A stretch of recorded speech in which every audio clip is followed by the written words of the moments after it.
Évangile de Jésus-Christ selon saint Luc. En ce temps-là, tandis qu'il faisait route vers Jérusalem, Jésus traversait villes et villages en enseignant. Quelqu'un lui demanda : « Seigneur, n'y a-t-il que peu de gens qui soient sauvés ?»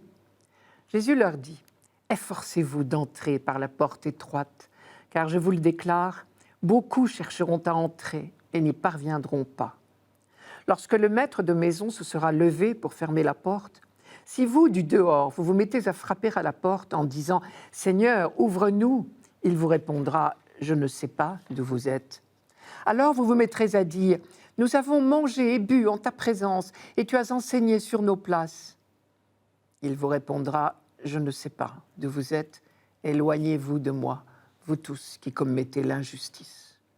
Là, il y aura des pleurs et des grincements de dents, quand vous verrez Abraham, Isaac et Jacob et tous les prophètes dans le royaume de Dieu, et que vous-même, vous serez jetés dehors. Alors on viendra de l'Orient et de l'Occident, du Nord et du Midi, prendre place au festin dans le royaume de Dieu. Oui, il y a des derniers qui seront premiers et des premiers qui seront derniers.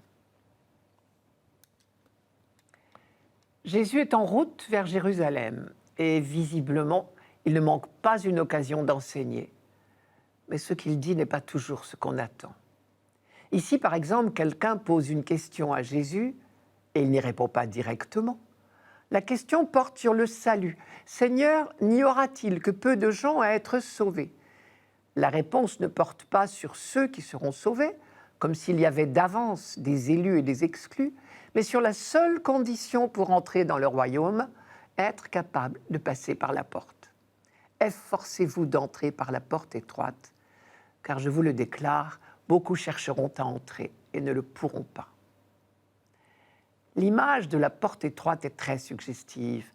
Un obèse ou quelqu'un qui est encombré de paquets volumineux ne passe évidemment pas par une porte étroite, à moins de se décider à laisser ses paquets derrière lui. Et tout est là, bien sûr. Jésus ne vise certainement pas l'obésité physique, on s'en doute, ni des valises de voyage. La suite du texte permet de deviner quelle sorte d'obésité spirituelle, quels paquets encombrants il vise. À ses auditeurs qui sont des Juifs, il dit « Vous vous mettrez à frapper à la porte et vous direz « Nous avons mangé et bu en ta présence et tu as enseigné sur nos places ». En disant cela, Jésus dénonce l'assurance de ses interlocuteurs, leur conviction que, de par leur naissance dans le peuple élu, ils ont droit au salut automatiquement. La porte s'ouvrira pour eux toute grande. Et là, Jésus les détrompe. La porte est la même pour tout le monde. Et pourquoi ne seront-ils pas capables de la passer ? Jésus continue. Le Maître vous répondra « Je ne sais pas d'où vous êtes, éloignez-vous de moi, vous tous qui faites le mal, qui commettez l'injustice. » Il est vrai que Jésus est l'un des leurs et qu'il a mangé et bu avec eux et enseigné chez eux. Il est vrai que leurs ancêtres, Abraham, Isaac, Jacob et tous les autres, sont dans le royaume de Dieu. Mais tout cela ne leur donne pas des droits. Elle est là peut-être, leur obésité spirituelle. Ils sont là, leur paquet trop encombrant. C'est leur certitude. Ils n'accueillent pas le royaume de Dieu comme un don. Ils sont convaincus d'avoir des droits. Alors on comprend la dernière phrase du discours de Jésus. Il y a des derniers qui seront premiers et des premiers qui seront derniers. Ceux qui étaient premiers dans le plan de Dieu, c'est le peuple juif. Ce sont, dit Paul, les fils d'Israël qui ont pour eux l'adoption, la gloire, les alliances, la loi, le culte, les promesses. Ils ont les patriarches et c'est de leur race que le Christ est né. Car le peuple juif est bien le peuple de l'alliance. Par le choix souverain de Dieu, ils étaient les premiers porteurs de la révélation. Comme le dit le livre du Deutéronome, c'est à tes pères seulement que le Seigneur s'est attaché pour les aimer. Et après eux, c'est leur descendance, c'est-à-dire vous qu'il a choisi entre tous les peuples. Et à juste titre, le peuple d'Israël était heureux et fier d'être choisi par Dieu. Nous avons chanté récemment le psaume 32, « Heureuse la nation qui a le Seigneur pour Dieu, heureux le peuple qu'il s'est choisi pour patrimoine. La joie de notre cœur vient de lui. » Mais comme toute vocation, ce choix de Dieu était d'abord une mission.